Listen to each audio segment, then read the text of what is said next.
Red రాజ్యాంగం అని చెప్తున్నాడు ఆయన. ఇప్పుడు నువ్వు రెడ్ రాజ్యాంగం నువ్వు రాసుకున్నావు కదా, నువ్వు 5 ఏళ్ళు నువ్వు నడిపింది నువ్వు రాజారెడ్డి రాజ్యాంగానే కదా. రెడ్ బుక్ రాస్తే నీకు అంత ఉలికేంటి? రెడ్ బుక్ అనే పేరు ఎత్తగానే నువ్వు పెద్ద ఇదేసి రాసేసాడు, హోర్డింగ్లు పెట్టుకున్నాడు అంటే నువ్వు పెట్టుకున్నావు కదా హోర్డింగ్లు, నీకు చేతకాని హోర్డింగ్లు 100 హోర్డింగ్లు నువ్వు పెట్టుకున్నావు కదా, అసాంఘికమైన హోర్డింగ్లు. నీ దగ్గరికి వచ్చేటప్పటికి నీతులు సూక్తులు వచ్చినాయా?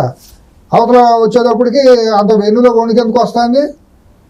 రేపో మాపో చూడండి బాబు అని పవన్ కళ్యాణ్ గారి దగ్గరకు లోకేష్ గారి దగ్గరికి రాజీ చేసుకుంటాను, కాలు మొక్కుతాను బాబు నన్ను వదిలిపెట్టమనే స్థాయి కూడా వెళ్తాడు. షూరా 100%. దాంట్లో మొహమాటం ఏముంది? అంటే గతంలో రామోజీరావుని కలిశారు, మీకు గుర్తుంది లేదా? తెలుసు, నాకు అన్నీ తెలుసు, అన్నీ తెలుసు. పాదయాత్రకు పోయే ముందు అనుకుంటా అన్నీ తెలుసు. దేహి అంటాను దేనికైనా సిద్ధమండి వీళ్ళు. ఆ ఫ్యాక్షనిస్టులు అందరం తినండి, రాయలసీమ ఫ్యాక్షనిస్టులు అనేవాళ్ళు ఎవడైనా అంతే, అందితే చుట్టూ అందకపోతే వాళ్ళు చెబుతున్నా కదా. రాత్రిపూట వెళ్ళి బాత్రూమ్ కూడా బయటికి వెళ్ళలేరండి, అటాచ్డ్ బాత్రూమ్ లేకపోతే బయటికి వెళ్ళి యూరినల్స్ కూడా బయటికి వెళ్ళరు. అందుకే నా పరదాలతో రాత్రిపూట ఏమన్నా యూరినల్స్కి వెళ్ళాలంటే ఒక మట్టి ముంతలో పోసుకుని తెల్లారిన తర్వాత బయటికి పారబోసుకోవాల్సిన గొప్ప హీరోలు అనమాట ఈ ఫ్యాక్షనిస్టులు అనేవాళ్ళు. మరి ఆయన ఏదో పెద్ద ఒక సింహం లాగా పుల్లాగా వైసీపీ వాళ్ళు ఆకాశం గ్రామ సింహాల లాగానే ఇవన్నీ మనకు తెలియనియా? వీళ్ళ సింహాలు ఏంటి, రాయలసీమ ఫ్యాక్షన్ సింహాలు ఏంటో మనకు తెలియదా? అందితే చుట్టూ అందపోతే కాళ్ళు. పక్కన బీసీలు అంటే ఉంద దళితులు, మాదిగ కమ్యూనిటీ, బోయ కమ్యూనిటీ వీళ్ళందరూ ఉండరు కదా. వాళ్ళ పునాదులు, వాళ్ళ పునాదుల మీద చేసుకుని వాళ్ళ మోసం చేసి వాళ్ళ ప్రాణాలను బలుకొని ఈ ఫ్యాక్షనిస్టులు అందరూ సామ్రాజ్యాధిపతులు అయ్యారండి. ఒక్కడ పోడండి పోయిందంతా. వాళ్ళ మీరు డేటా దీంట్లో రాయలసీమ ఫ్యాక్షన్ చరిత్రలో ప్రాణాలు పోగొట్టుకున్న వాళ్ళు, చేతులు పోగొట్టుకున్న వాళ్ళు, నిలవ నీళ్ళు లేకుండా పోయిన వాళ్ళు, కేసులు పెట్టి జీవిత ఖైదులు పెట్టిన వాళ్ళు ఎవరో మీరు తీయండి ఫ్యాక్షన్ చరిత్రలో. మొత్తం బీసీలును ఎస్సీలే ఉంటారు. వాళ్ళు ఏళ్ల మీద లెక్కెట్టచ్చు ఫ్యాక్షనిస్టుల కుటుంబాల్లో ఇదైన వాళ్ళు.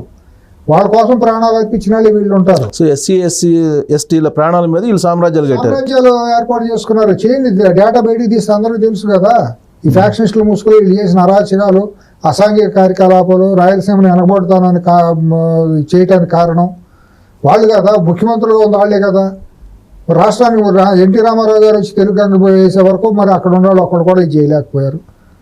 ఒక చంద్రబాబు నాయుడు వచ్చి అక్కడ కియా ఫ్యాక్టరీ కానివ్వండి, లేదా రాయలసీమలో రకరకాల ఇది చేయటం కానివ్వండి, వచ్చే వరకు ఏమి చేయలేదు. మీరు చేసింది ఏంటి? అభివృద్ధి కార్యక్రమాలు ఏంటి? దోపిడీ తెప్పి చేంజ్ చేశారు ఫ్యాక్షన్ పేరుతో. ఇవన్నీ చరిత్ర చెబుతాను, నేను చెప్పడం కాదు.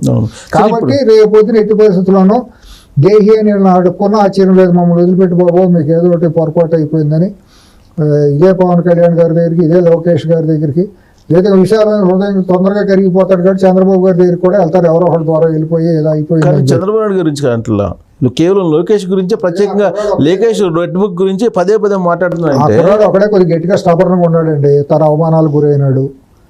తను మరి ఉప్పు కారం తినేవాడు, తను కలేజా ఉన్నాడు, చదువుకున్నాడు, అసాంఘిక శక్తి కాదుగా, నీలాగా హత్యాకాండాలు చేసి వచ్చినాడు కాదుగా.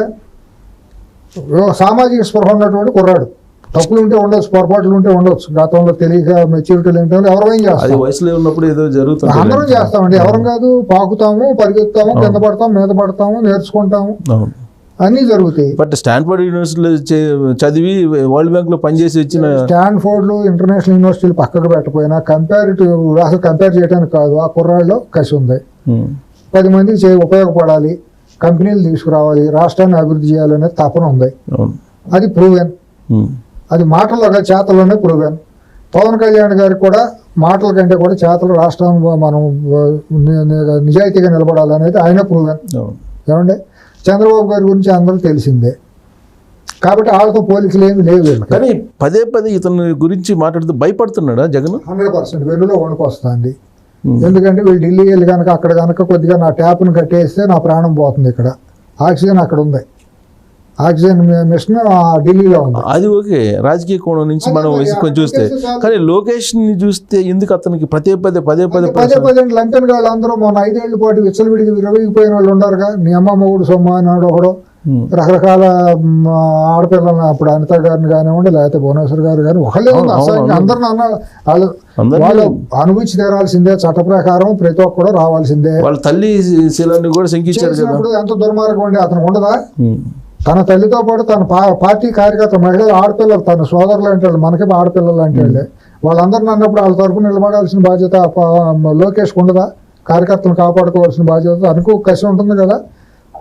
అతను ఉప్పు కారం తినేవాడు, అతను మరి కులం తీయకూడదు కాదు, కానీ అతను ఒక ఇదైన రెస్పెక్ట్ పర్సనే కదా.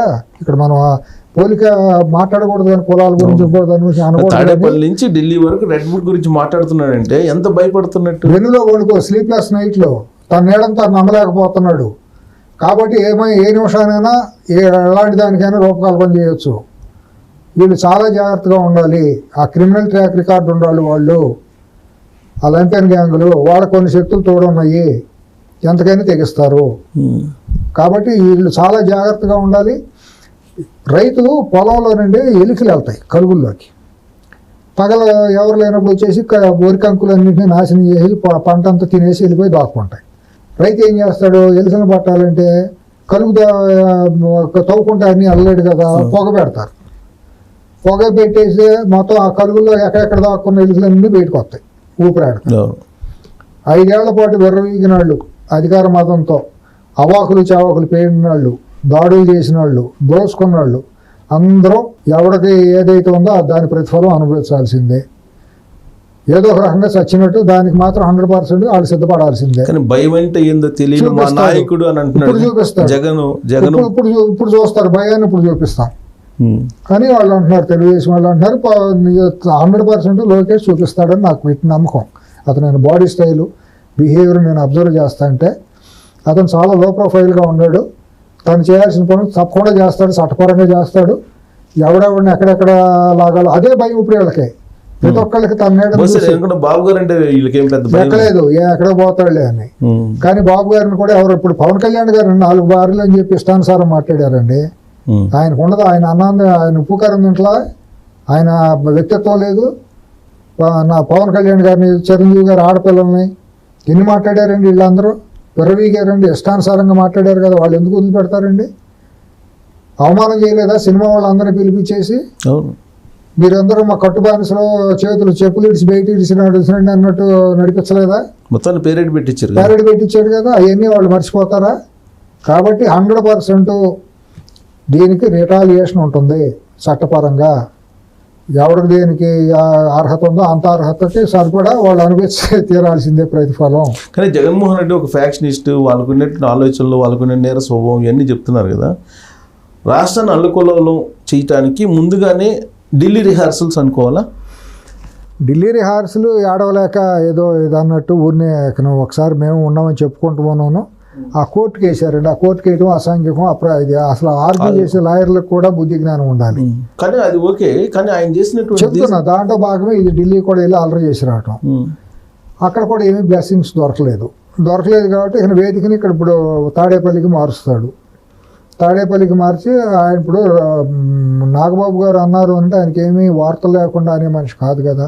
ఆయన ఒక స్థాయి కలిగిన మనిషిగా ఆయనకి మరి ఒక ఆయన తగ్గ ఎక్కడో దగ్గర ఒక ఏదో ఆయన ప్రజారంగంలోకి వచ్చాడు, రాజకీయ రంగంలోకి వచ్చాడు, ఒక పార్టీలో ఇంపార్టెంట్ రోల్లో ఉన్నాడు. తనకి ఒక సోర్సెస్ ఉండే రాష్ట్ర వ్యాప్తంగా 10 రకాల వార్తలు అందుతూ ఉంటాయి కదా. దాని 100% దానికి ఒక ఇది ఉంది, రిలవెన్స్ ఉంది. ఇప్పుడు మరి ఢిల్లీ వెళ్ళి సెల్ఫ్ గోల్ వేసుకున్నట్టు కదా. ఎందుకంటే ఇప్పుడు కాంగ్రెస్ పార్టీతో దగ్గర అవుతున్నాడు, ఇండియా కూటమి దగ్గర అవుతున్నాడు అనేది బీజేపీకి ఆగ్రహం కలిగించదా?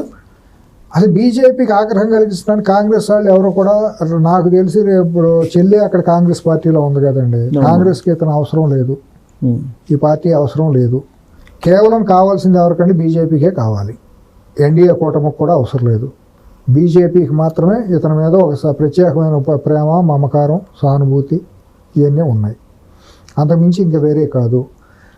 ఇప్పుడు కాంగ్రెస్ కోపం వచ్చేసి కాంగ్రెస్ ఇతని మీద దాడి చేయాల్సిన అవసరం ఆల్రెడీ చెల్లి షర్మిల ఇక్కడ మొదలెట్టింది. ఆవిడ ధీటుగా వెళ్తుంది.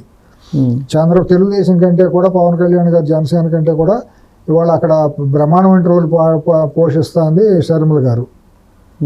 ఏ రోజు కూడా టాలరేట్ చేయట్లేదు. డి అంటే డి అని చెప్పులోన రాయి చెవిలోన జోరేగా కంటిలో నాలుగు అన్నట్టు తగులుకుంది ఆవిడ. కరెక్ట్గా ఈ పాయింట్ దగ్గరే జగన్మోహన్ రెడ్డి షర్మిలాని కాంగ్రెస్ పార్టీ అధ్యక్షురాలుగా ఏపీ నుంచి తప్పించాలని ఇండియా కూటమి దగ్గర అవడానికి ప్లాన్ చేసి ఢిల్లీ వెళ్ళాడు అంటారు కొంతమంది. అది చేయరండి. అంత కాంగ్రెస్లో అటువంటి వాళ్ళు ఉన్న పరిస్థితుల్లో ఇతను టాలరేట్ చేసి ఇతను ఎంటర్టైన్ చేయాల్సిన అవసరం లేదు. ఇతను రావటం వలన కాంగ్రెస్ పార్టీకి ఏదో పెద్ద ఇమీడియట్గా వచ్చే లాభం అంటూ ఏముండదు. నాకున్న వ్యక్తిగత అంచనా ఏంటంటే రాహుల్ గాంధీ గారు ఇటువంటి లంపెన్ గ్యాంగులకు వ్యతిరేకం వ్యక్తిగతంగా. తనకంటూ ఇతను ఏంటి ఈ శక్తి ఏంటి అనేది అతనికి అవగాహన ఉంది. షర్మిలను తీసుకుంటానికి వాళ్ళు చాలా ఆలోచించారు.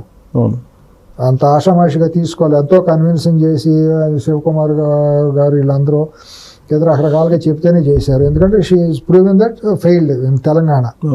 ఇక్కడ అసలు ఆవిడ మనుగడే కోల్పోయి ఏమీ లేని పరిస్థితుల్లో సరే ఉన్నంత వరకు బెటర్గా ఏదో కొద్దిగా ఫ్లేవర్ అనేది ఏదో వస్తుందిలే, కాంగ్రెస్కి ఏమీ లేని చోట, నాయకత్వం లేని చోట అని. అంటే ఆయన కిరణ్ కుమార్ రెడ్డి గారు ఉంటే దాన్ని ఆయన లాగేవారు. ఆయన బీజేపీకి వచ్చేటప్పుడు కాంగ్రెస్లో వ్యాక్యూమ్ ఏర్పడిపోయింది, లీడర్షిప్ ఎవరూ లాగలేకపోయారు. సరే ఈ అమ్మాయిని తీసుకున్నారు. ఈవిడ మీద కూడా చాలా ఆరోపణలు వచ్చాయి మొన్న ఎన్నికల్లో, సరిగ్గా పెర్ఫామ్ చేయలేదని రకరకాల వాళ్ళే రోడ్లు ఎక్కి మాట్లాడటం మొదలెట్టారు. అక్కడ కూడా ఈవిడ ప్రూవ్ చేసుకుంటే ఇంకా టైం పడుతుంది. దీంట్లో ఇవాళ ఇతను వచ్చేసి కాంగ్రెస్ని మెర్జ్ చేసి లేదా కాంగ్రెస్ని భుజాన్ని వేసుకుని చేసేది ఏమీ లేదు. ఎక్కడున్నా సున్నానే అవుతుంది తప్పించి అది 100 అవ్వదు. సో అది ఎలాగ మీరు చెప్పేది ఏఐసిసి కోణం నుంచి, కాంగ్రెస్ అధిష్టానం కోణం నుంచి చెప్తున్నారు.